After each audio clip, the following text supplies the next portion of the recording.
So, this is the height of Friday night entertainment in my hometown.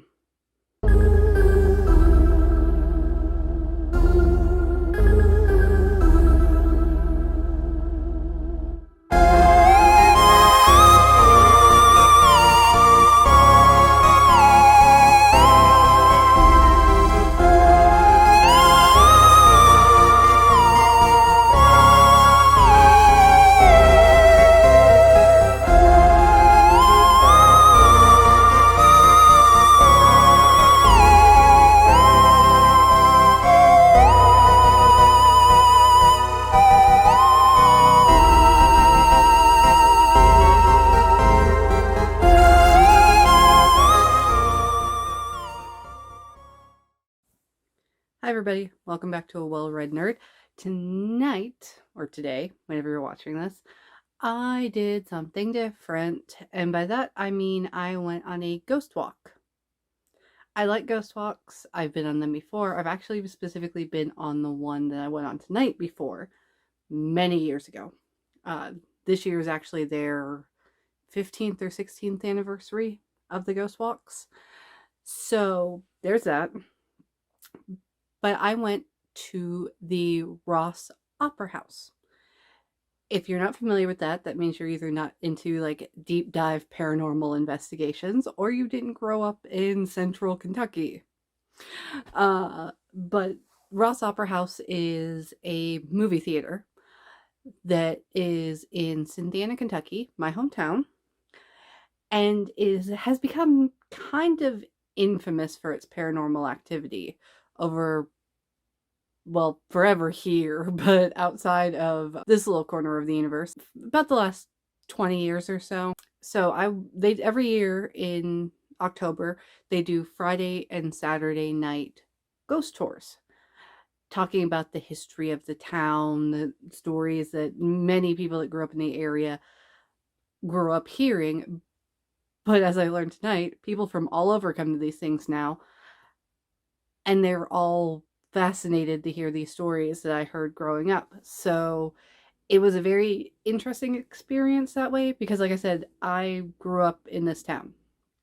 So a lot of the stories were stories that, you would tell at sleepovers, and, you have a cousin who swears up and down that they had an experience somewhere. So yeah, it was a very fun night. And so for those of you who aren't familiar, like I said, you either didn't grow up here, or you're not super into paranormal investigation, the Rohs Opera House is a movie theater that originally opened in 1814, I want to say, as it's either a Rulli or Aeoli theater. The original building still stands from that time, for the most part. There was a civil war and a lot of crap got burnt.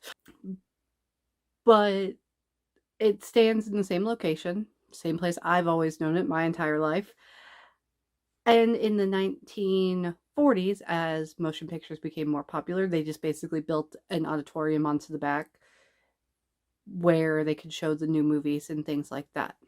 That's mostly what I know it from as a kid and teenager going to see movies there. But like I said, the original part of the building still stands, still the original place.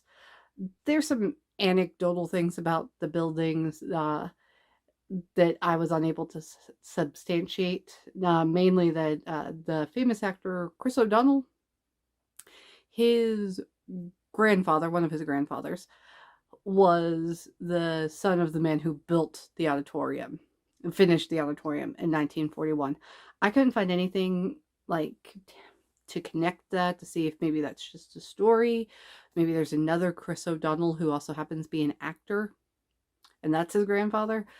But take that for what you will. Small towns love to make themselves seem big. But as you can see, this building has a lot of history. It has pretty much been a mostly continuously running theater during that entire time. There were some starts and stops in between where it wasn't really operational, usually for a few months to a year at a time. But other than that, it's pretty much been in an occupied space for God, been over 200 years. So I decided to, have a little bit of spooky fun and go on the ghost tour tonight. And I'm going to be sharing some of the creepy, amazing stories that were shared by our tour guide or ghost walk guide or whatever you want to call him uh, this evening. So we're going to go ahead and we're going to dive into it. And I'm going to start off with what's not the first story. The first story isn't that dramatic, the rest of them are. So I edited some stuff out. But we're going to get into the first story, which deals with the old courthouse in my hometown. Behind me stands the old courthouse of Cynthiana. It has been here for a very long time, built in 1851, I believe. The wings were added much later, but the building has been here on our best days and on our worst days. It has seen Cynthiana grow from a tiny little town to where it is today. It has seen the town flourish and thrive, and all the people moving in, making Cynthiana their home. But on the bad days, not so great. It has seen a group of villagers being attacked by natives in the middle of the night. It has witnessed and survived 2 battles of the Civil War. The first one happening in 1862. General John Hunt Morgan made his way into Cynthiana. We had a small group of boys up here doing their best to protect Cynthiana, and the war did not happen for very long here. We know that a stray bullet hit a young man between the eyes. His brain matter splashed up inside the building. That was the end of that battle. But the second one was a lot bloodier. 1864. Hunt Morgan came back into Cynthiana, and he had a lot more men with him this time. We were a little bit more prepared because we had a cannon actually pointed down the old covered bridge over where Papa John's is now. Now, we knew that his men were coming down that way, but we were not prepared for his men to be coming up the north and the east side of town. He took over Cynthiana in a heartbeat. The young Adjutant Edmund Wood writes in his diary that he could see his fellow men around him just dying left and right as cannon fire and bullet fire flung back and forth. He got so scared he ran into this building and ran up into the clock tower. He could see in between the pieces of wood there, the city being burned and blazed. He could hear Hunt Morgan's voice saying, "Get him, boys, smoke him out if you have to." As the soldiers of the other side were climbing up the stairs looking for Edmund Wood, he hid into the rafters and they never found him. That must have been a very long 26 hours, for he waited for the war to die down.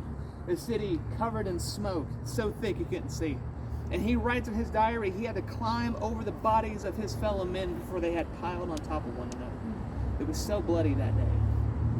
Now today, the people who work here, they tell us recently that sometimes they hear footsteps running back and forth and nobody will be there. Sometimes they hear whispers, as if people hiding within the corners.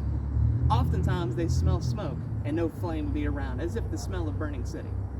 So, could it be just the memories of what this building holds, or could it be the soldiers who are still fighting that battle to this day? So there we are, our old courthouse. The next story that we have to tell you is over by the jailhouse, where we share with you our most popular story, the ghost of David Sheila. So it's your standard war story. Very prevalent in the South. If you're not from the South in the United States, these kind of stories are ubiquitous with the South. There were a lot of battles in a lot of different places, a lot of different people fighting for different things. I grew up in Kentucky. If you ever want to hear my very complicated opinion about our state's history when it comes to the Civil War, post-Civil War, and all the other things, let me know. I'll do one someday. But yeah, this type of like narrative story of where there's a battle and then later people claim to have a supernatural experience of the battle is incredibly common. In this case, I have no like anecdotal evidence. I don't know anybody in real life that has had these experiences, so I can't really say. But with that, we're going to jump into the next story, which deals with murder. Follow me. The person behind you, on the left. Stay to the left.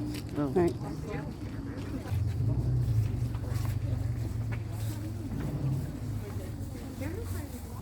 Spooky. We are standing in the old exercise yard of this old jail. This was not the first jail built in Cynthiana. It's probably about the third jail. And it was running for about 99 years, all the way up to 1987. And we had people, actually part of our group, they were like, yeah, we stayed some time in here. Oh yeah, totally. And it shut down because it was cruel and unusual punishments to prisoners. Now, prison isn't fun for anybody, but it must have been that bad that they had to shut it down. Now, although we're here, the prison is not the focus of tonight's story, but it is a great spot for us to reflect and to think about the old ghost story of David Shealy.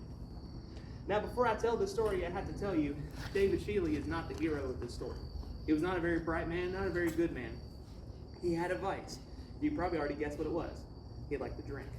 And when he would drink, he'd get mean. Him and his wife and a couple of kids that they had were over by the Harrison County, Nicholas County line. And she loved her husband, but she did not like his drinking. But she adjusted her life as such that her and the kids would be okay in case he got off the rocker. Now, in the summer of 1857, I believe, it must have been a very good year. The crops were coming in. It was a nice, warm summer. David was busy in the fields, and Nancy was hopeful that this was going to be the year that David would stop drinking and they would have their family again. Well, after a very long day of work, his best friend Byron Marshall and a few other boys come up to Shealy's cabin, and they said, David, why don't you come fishing with us? Boy, you haven't hung out with us all summer long. Come on, take some time off, maybe come hang out with us, catch a few fish, have a good time. David was really happy about this and really excited. But his wife told him, now, David, when you go out with friends, you end up drinking. Promise me you won't be drinking. He said, oh, woman, I ain't going to be drinking. And that was the end of that conversation. Well, the boys took their fishing poles, went over to the old pond, cast their poles out, and they're having a great time. They're pulling each other's legs and probably each other's fishing poles as a joke, just kicking the breeze and just having a good time. Until somebody pulls out a bottle, uncaps it, and I'm going to take a drink, and passes it to the left, pass it all the way around. And of course that bottle travels a few times around. They fish a little bit and drink a little bit, fish a little bit, drink a little bit, and then drink some more until finally they are so drunk they have a hard time standing off the ground. And David gets this brilliant idea about 1:30 in the morning. And he says, oh boys, I got this beautiful idea. Why don't we take the fish that we've collected, we'll go back home, Nancy will cook these up, we'll have an early breakfast, and if we ask nicely, she might even make us some cornbread. And they thought that was a brilliant idea. They said, David, you're so smart. And they were like, they got their fish and they're heading up their way to the cabin, laughing all the way. Well, they get up to the cabin and David knocks on the front door. He says, Nancy, you wake up and you get out of here and cook these fish up for us. These boys are hungry. Come on now, get out of here. She speaks to the other side of the door. No, David, I will not. You tell your friends to go home and you sleep on the porch. Now you already hear the boys going, oh, you gonna let your woman talk to you like that? Come on, get her out of here, we're hungry. Well, David knocks on that door a little harder and says, woman, you get out of this door right now or I'll kill you. She said, do your worst, old boy. He kicked open that cabin door, went inside, drug her to the bedroom, and doesn't remember anything else. Or so he says. It wasn't until the next morning that David woke up. He could see the sunlight peeking in through the cabin walls, and his head is foggy from the night before. He can't remember much. And he hears the babies crying in the next room, so he knows it must be late in the morning because Nancy was usually up by then. Well, he reaches over to touch her hand to wake her up, and it's ice cold. He pops over, and folks, Nancy Shealy is as dead as a doornail.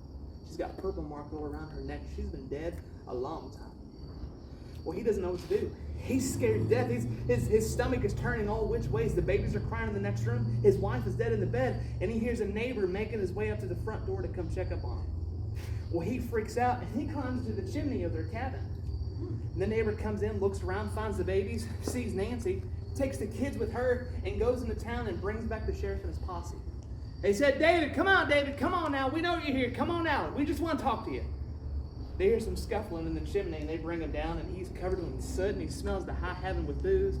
And they said, David, what happened to Nancy? What happened to your wife? And he just shakes his head. I don't remember. I don't remember what happened. Well, they take him to the courthouse. They start interrogating him, ask him questions. The sheriff says, there's nobody here but you and me tonight. Just tell me what's up. Tell me what happened to Nancy. And he says he can't remember. His best friend, Byron Marshall, comes by the courthouse. And he says, I know what happened.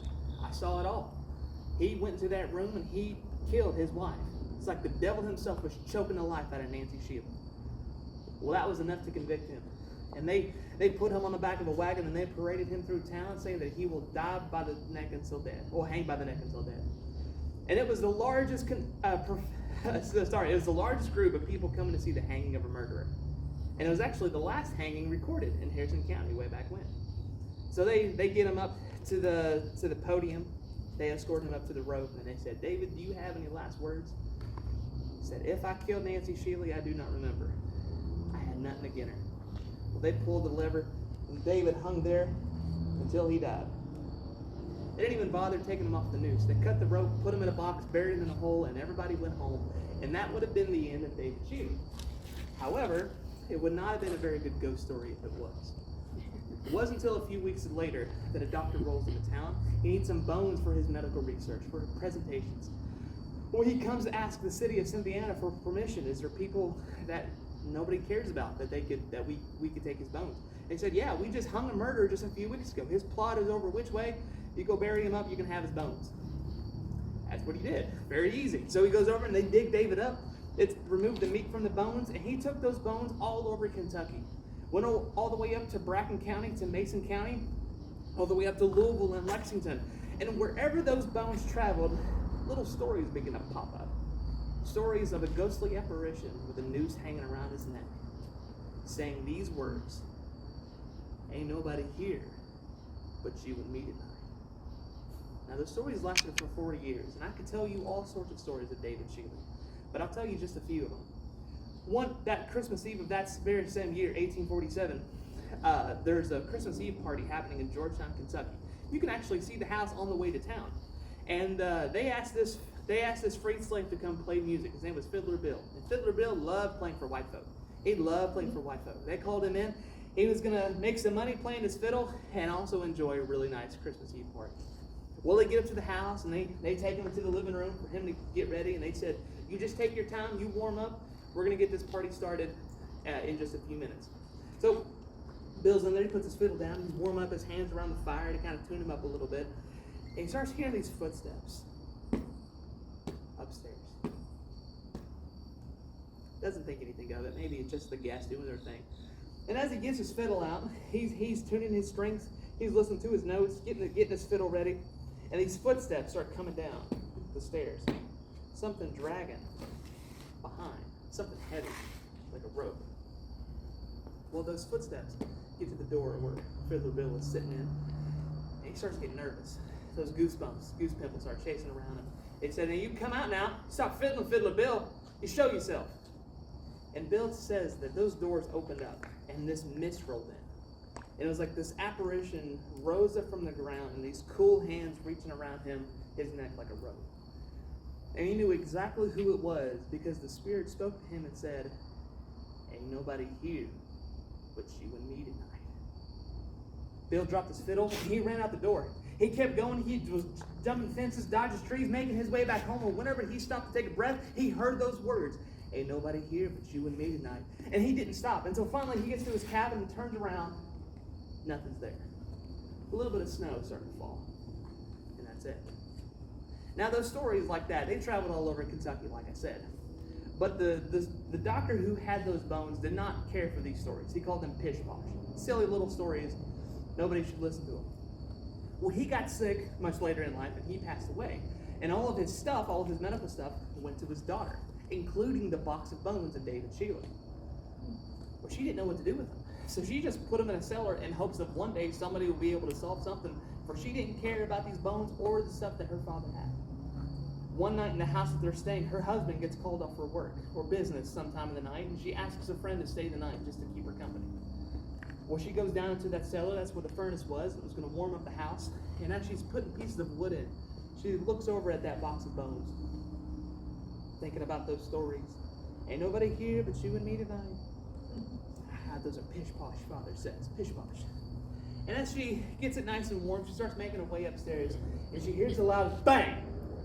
She jumps up, and she runs up the stairs. She sees every door in the house is wide open, including the front door. Well, she's going around closed doors, he's shouting for her friend's name. She says, I'm upstairs. And she goes upstairs, and as she's running up, she hears these footsteps chasing up right behind her, as if chasing right behind her heels. She gets to one of the bedrooms, closes the door, her and her friend get to the back corner. She says, now you can get back now. I have a gun, I'll shoot you. And those footsteps walk that hallway all night long. And that rope dragging behind. It wasn't until the next morning that those footsteps finally disappear. And the woman's husband comes home and they are hysterical. They tell him that story gets passed on to a minister. The minister's advice is that you take those bones and you put this man and his stories to rest, so all of this will be over with. So that's exactly what she did. And she takes those box of bones and she goes to this supposed spot where we think Sheila was buried.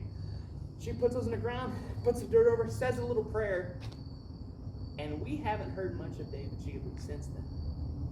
Now, there's a tiny little epilogue that I have to tell you before we finish this tale. About 40 years later, after Sheila was finally put to rest and those stories begin to disappear, there's a man in Ripley, Ohio, right across the river from Maysville. He's on his deathbed. And he asks a judge, a lawyer, and a minister into his room. He wants to give his last confessions before he goes to meet his maker. And he says, my name is Byron Marshall. David Sheila was my best friend and he was convicted of the murder of killing his wife. That is not true. I killed Nancy Sheila. I killed her in the night out of confusion and rage and drunkenness, and I ran away. Now, was David Sheila an innocent man? That's just one report. Or was he just some disturbed individual who needed to let himself be known even after his death? So maybe one night you're walking around Cynthiana, and it's a night kind of like this. And although we haven't heard from David in a very long time, you might hear some words whisper in the back of your neck, and you'll know exactly who he is when he says, ain't nobody here but you and me tonight. So, that is the ghost of David Sheila. Now, we're going to head over to our next spot, and we're going to pass through the jail. Unfortunately, we can't go in at this time, but you can kind of peek your head in and just see how tiny the cells were. Just peek yourself, peek in, maybe take a picture real fast, and we're going to move right along. So, follow me. You want to stand right there? Oh, yeah. Oh. No, thank you. This was the best part of the night. Like, definitely the best part of the night because of the atmosphere. Like, I don't know if it really came across in the video because it was so dark, but the outside is stone. It's an old stone jail. It's been there my entire life. It's creepy and decrepit, and I don't think I remember to take a picture of the outside. I'll try to see if I can get a still of it from the video. But yeah, it's tiny, it's cramped, it's old, it's awesome for atmosphere. They actually used to do haunted houses in it when I was younger, and I really hope they bring those back because it's perfect for that. It also, I don't know if I edited it out or not, it was a jail up until the early 1980s. I was born in the 1980s. I know I don't look that old, thank you. But yeah, like, people were still, the town was still using this as a jail even then. So just like the history of seeing that, I think it's well worth it for this tour. If you happen to be in an area or you're just one of those people that likes to spot out and go to like ghost tours and stuff during the spooky season, seeing places like that, well worth it. Also, if you also happen to be in the area, at least enough to do this, highly recommend, there's ghost tours in Georgetown, Kentucky and Lexington, Kentucky, and both of those are really good, and I would highly recommend them as well. I've done both in the past. A lot of history, you get a lot of like anecdotal history and like urban legend and stuff thrown into with the bigger areas, so absolutely amazing. And with that, we're going to go into our third ghost story of the night. Hey everybody, Edited Gamer here, popping in for a quick minute. So I have looked through my phone, my Google Drive, my backup, and everything, and I cannot find the footage for this portion of the night. I have one 24-second segment, which I am going to play now. It is a home to a lovely couple, but they do have a sign in there that says, if there are any spirits in this building, please remain on the first level. Do not come upstairs. So we're not allowed to go in, but that is the stories that come from this old building and the history that comes with it. So we're gonna hop over to the water fountain now, and a good time for us to sit down and talk about the saddest story of our tale, the story of Margaret Gowdy. That's it. I have nothing else from this entire 15-minute-ish section of the night. Where did it go? Ghosts ate it. That makes about as much sense as anything else. The ghosts ate my video.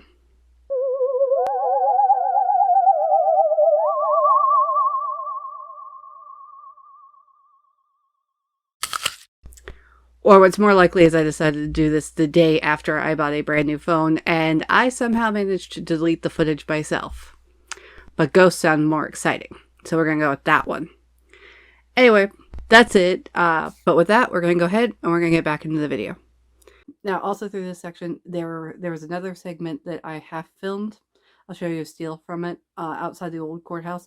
I had to stop filming and just cut it because there's a fountain there. And the gurgling sound I just knew was going to destroy the audio. I'm filming on my new phone. The video quality is much better, but the mic quality is still a cell phone. So I knew it was just going to be a nightmare to try to clean up later. So I cut it. It's a very tragic story that if I'm thinking about taking, they have another tour of the oldest cemetery in the town, which dates back to like the late 1700s, I want to say, if not before that. It's a history tour and a little bit of a ghost tour. If I decide to take that this month, because I think they're having one next weekend, I'll definitely film some footage of that and put it out like another mini video like this one. This one's gonna be a longer video, but like a mini video or something, a midweek video showing off some of the stories. But it's a tragic ghost story, and I always love tragic ghost stories. But yeah, I couldn't work it in. And second to last story of the night is one that I heard as a kid, and it scared me. Like, legit scared me. Listen to it, see if you find it as scary as I did when I was a kid, but I definitely found it scary. I said before, Cynthiana was a very busy town and people needed a place to stay. And this used to be an old motel for the longest time, very long time ago. And the story that I have to tell tonight comes from 1893. Now, anybody who was anybody was in Cynthiana that night in 1893 because the Liberati Band was playing at the Aioli Hall where the Ross Theater stands today. And they were coming and they were going to perform, and it's going to be a wonderful night. And here comes the family. Now, we don't know their names. It was a mom, a dad, a little boy, and they had a dog, and we'll just call him Teddy, just for the sake of the story. Well, anyway, Teddy and company, they come up and they rent one of these rooms. I'd like to believe it was this first room up here. And they get up there, they get into the rooms, and mom and dad are getting ready for a really great night to enjoy some orchestra band. Now, the little boy did not want to go. He screamed and he cried, "I do not want to go, I do not want to go. I just want to stay in the room and play with Teddy." Well, mom and dad thought that'd be all right. As long as he stayed in the room with Teddy, lock the door, don't let anybody in, that'd be fine. They wasn't that far. If anything happened, they could just come right back. Well, they leave the boy and Teddy in their room, and they go off and they have a wonderful night. They listen to great music, and they come back much later into the night. And as they're making their way up to the room, Teddy and the boy are fast asleep. He must have been tired, for his shoes weren't even off yet. And this warmed the mother's heart. So she goes up to the bed, starts taking the little boy's shoes off, and as they're getting ready for bed, they hear a voice running down the street. "Help, help, the livery stable's on fire, the livery stable's on fire." And the big red brick building that you see here that has all the characters in the window, well, that used to be a livery stable way back when. Horses and wagons were there, and it was very crowded. And a small lantern had burst into flames, and the whole building had caught on fire. Flames were shooting into the sky, and the whole city was covered in smoke. Well, they thought it was their need to come out and help, so they run downstairs, run down this alley, and head over to the stable to kind of help put out the fire. Now, we're not sure how long they stayed there, but it must have been well into the night, early in the morning. And they come back, and all they want to do is just take a bath and go to bed. Well, as they make their way upstairs, they start hearing Teddy barking. And for those of us who have dogs, we know certain barks mean different things. And this bark sounded scared, where it was loud and repetitive. Well, they get up into the room and they look around, and Teddy is backed up all the way up to the closet, and their son is gone, has just disappeared. Well, they ask everybody, have you seen my son? It's like, yay, hi, he's got black hair. They're asking everybody, knocking on their neighbors' doors, have you seen my son? Have you seen my son? They even go down to the clerk, and the clerk's like, I've seen tons of people come out of here. He must have slipped out. Well, they look all through the morning to the rest of the day, and they search and search and search, but no avail. And they stay in Cynthiana as long as their money will allow them, until they finally have to leave. They can't afford to stay here. Well, they take Teddy, and they try to put the pieces of their life back together, and they start making their way out. Now, sometime later, nobody had ever seen the boy. Nobody knew what happened to him until about 1920 something. This is still a hotel, still very active, and one of the workers are back here. The manager's getting ready. She's cooking food for some of the guests that are staying here, and she turns and she sees a small little boy, and his back is turned. He's got black hair, a white shirt, clothes of a bygone era. And she says, sweetheart, what are you doing? And before she could say anything, that boy runs down the hall, faces through a wall, giggling all the way. The people who stay here, oftentimes they hear knocks on the door. They hear footsteps running down. And they'll open up their door and they'll see a little head peek over and jump back as if playing some sort of silly game of hide and seek. Batteries drained. Music is played dog barkings when there's no animals in the building at all. A story that's a little bit more closer was back about 2014, 2015. This building is no longer a hotel, but it's an arts and crafts building. And the manager's back here getting ready for the day, going over her books, and she looks and she swears that she saw a little boy run by, black hair, black pants, a white shirt, giggling all the way, and as she turns to watch him, he faces through a wall, disappearing. Now, we know that mom and dad checked out, but we're not sure if their son had checked out or if he is still here today. So, that is the story of the 1812 building. We're going to head over to our last stop to the Reniker building before we head over to the Rohs Theater. Follow me, if you will. Now, an interesting thing about these ghost tours, if you take them, that I don't know if a lot of other ghost tours have. I haven't seen it. But at the end, they take you back to the Opera House and they take you upstairs into the old, theater space. Because like I said, it's still the original building. It's kind of weird. Like if you walk straight back, you go to the movie theater. If you take this like very tight, crammed like stairwell up to the side, you get up to the balcony in the old segregated balcony, which is a whole other thing that they seem to be trying to rectify and deal with. That wasn't the point of tonight. I'm hoping to take some of their other history tours later. Maybe they'll talk about it a little bit more. But you go upstairs and you have a very old, like, theater room with an old balcony that's mostly covered up nowadays because it's kind of decrepit. I was up there once as a teenager and it is scary. This entire building's scary, so like that sets the mood. It's old and it feels old. But we went up there and they actually go over some of the paranormal evidence that people have captured there. You can pay to have a ghost hunting tour. It is, I think they said $25 per person, up to 12 people, and you basically get to run the place for the night to do your investigation, which if you're a paranormal investigator, it probably seems like a steal compared to other places.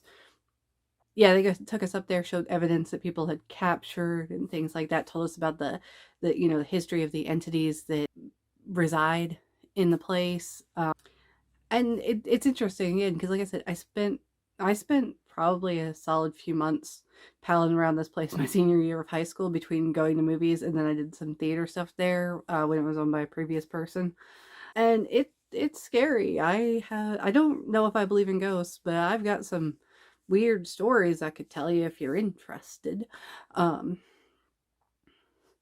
But yeah, I like that aspect of it because like a big draw to the Opera House nowadays is these ghost tours. They make a lot of money off of it, but it's also a very old building that really wasn't it really wasn't maintained very well through most of the latter half of the 20th century. So having that extra income come in has allowed it so that they can redo the downstairs auditorium, work on redoing the upstairs auditorium, all of those sorts of things that an old building like that needs. Uh, you couldn't pay me enough money to spend the night in the old tunnel underneath it, though. That place is creepy. Anyway, but apparently people pay them to do that. Nah, no. More urban legends and stuff about all sorts of nasty stuff, bootleggers, slave runners, wells with dead children in them, normal small town stuff. But yeah, it's an overall a good experience for the people that are interested in the history of that like small town, like small southern town, and they want to see like a snippet of it. You'll definitely get that with the ghost tour. For people who want to be sort of spooked out by the ghost stories, some of them are honestly kind of scary. If you're interested in like just ghost things in general, the inclusion of like the paranormal research side of it, like they show EVPs and video and stuff like that that they've captured in the theater. It's all very interesting. There's something for everybody. Like there were children on this tour with us.